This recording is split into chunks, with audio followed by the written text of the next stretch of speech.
So I've had complications after my open heart surgery. Hey, what's shaking bacon? My name's Bruno Panucci. I hope you're doing well.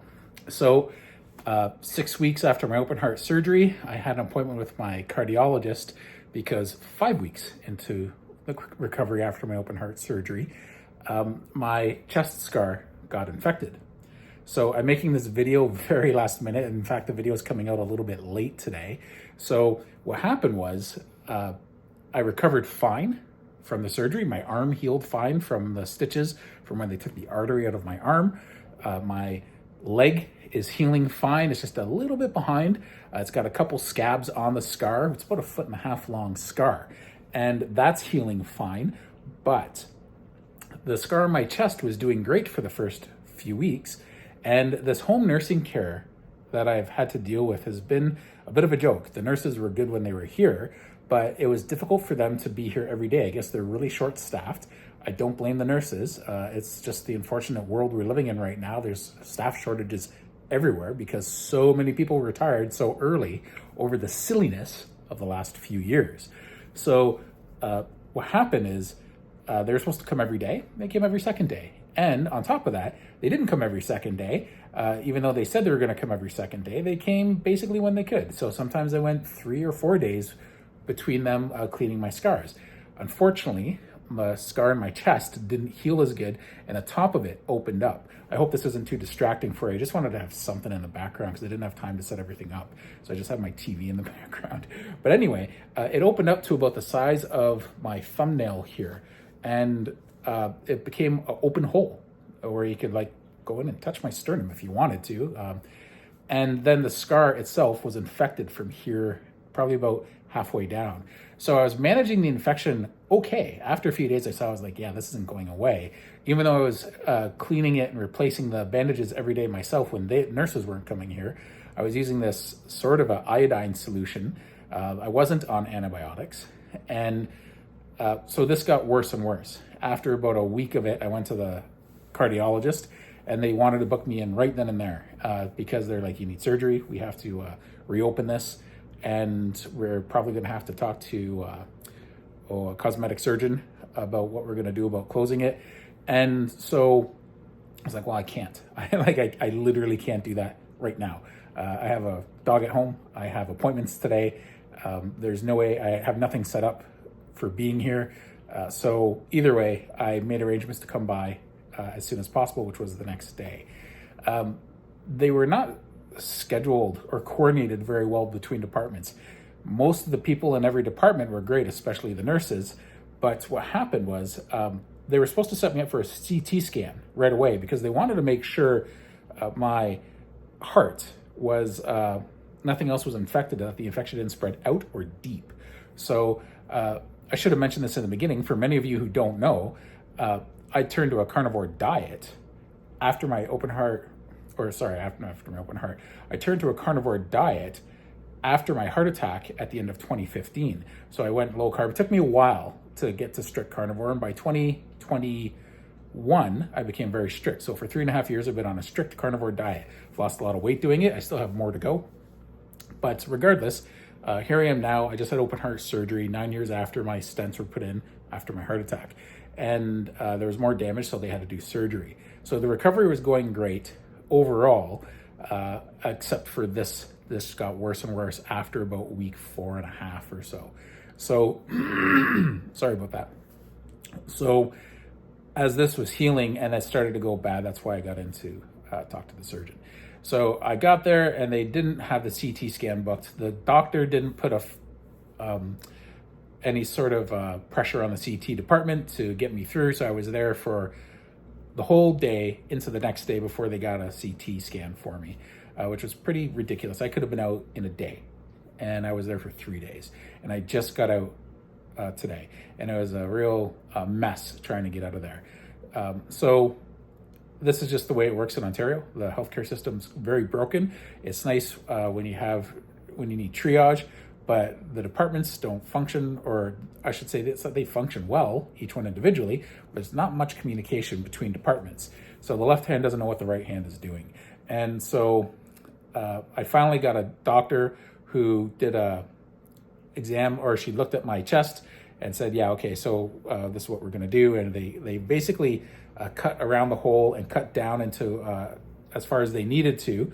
They saw that the infection wasn't really spread too far, so they cleaned up everything they could. They took some of the scar tissue out, I think all of the scar tissue out in the infected area, and it's just an open wound right now. So I have a bandage over that, and it's packed with iodine, gauze dipped in iodine, literally packed in there. And then they have a bandage over it, and I have a compression garment over top of that to keep everything tight. So if they would have given me this stupid compression garment in the beginning, my scar probably wouldn't have opened up on its own anyway. So my scar opened up on its own. I didn't do anything to any one movement that made me go, uh-oh. It just gradually got a little wider and wider and wider. And it started with that hole at the top. And then it's like it just kind of like a zipper that unzipped. So I want to have real sutures put in there. So there's a few options I have for care at this point.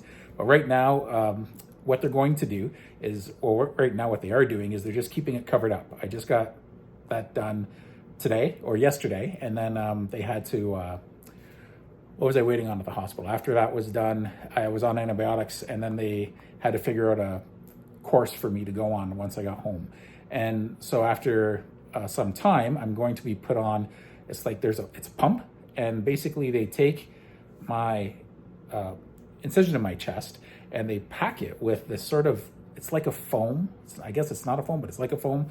And it's basically dipped in iodine or something like that, to my knowledge. This is just what they explained to me. And they put that in the actual cut down my chest. So this cut, it's a little larger that I'm showing you, but it's basically like a wide, sort of almost like a spoon. It's wide at the top, and it narrows down. It's like a zipper that's open.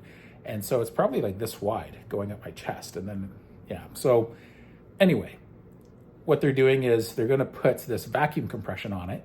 So it's like the nurse will come in and they'll put plastic over my chest, and there's going to be some tube that sucks the air out, and that's going to compress everything in. I guess it draws out anything that's not good within the scar or cut, and it's going to help promote the closing of this wound, and they're going to want me to wear that for about a week and a half. Then I'm going to go to the option I chose to go with, because I got to get back to work as soon as I can. I'm a registered massage therapist, so I'm self-employed, and I don't get paid for this time off. And I need, this isn't a want, I need to get back to work within the next few weeks at the latest. So I'm in a real pinch financially, having to take all this time off work, and now this has been extended. So I'm going to, at that point, go see my surgeon, which will be about a week and a half from this video recorded today. If all goes well, and they're like, yeah, we don't see any infection in there, they will stitch it up with good old-fashioned stitching. And that is going to be nice and strong. And at that point, it's just basically going to be treated like a superficial wound. As long as it doesn't get infected, I'm going to be one happy camper. So I'm probably going to implement some intermittent fasting with this. I know intermittent fasting isn't the best for me in other ways, but as long as I'm on my thyroid medication, I think I'll be doing okay. As long as I stick to a higher fat diet, I think I'll be okay. I don't want to put on weight, so if I start putting on weight, I don't want to go through my recovery and start putting on weight. So what happens is after that vacuum thing closes, it seals my chest and then closes it, they'll suture it up if everything's going well. And then I'll keep wearing, I have this compression garment on, and it's just kind of keeping everything tight.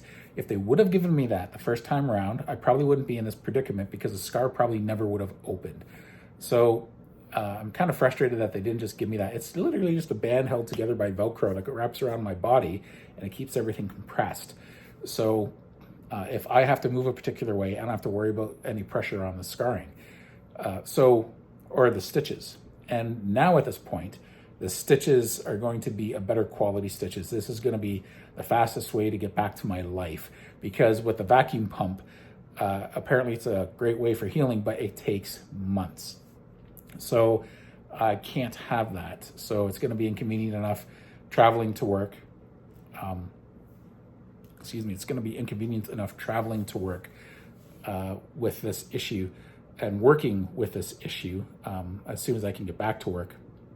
But hopefully it's just going to be a scar. And with this compression garment, I'll be able to do my job. Because I'm such a big guy, I think I'm going to be okay going back to work within a week or two after this procedure is done.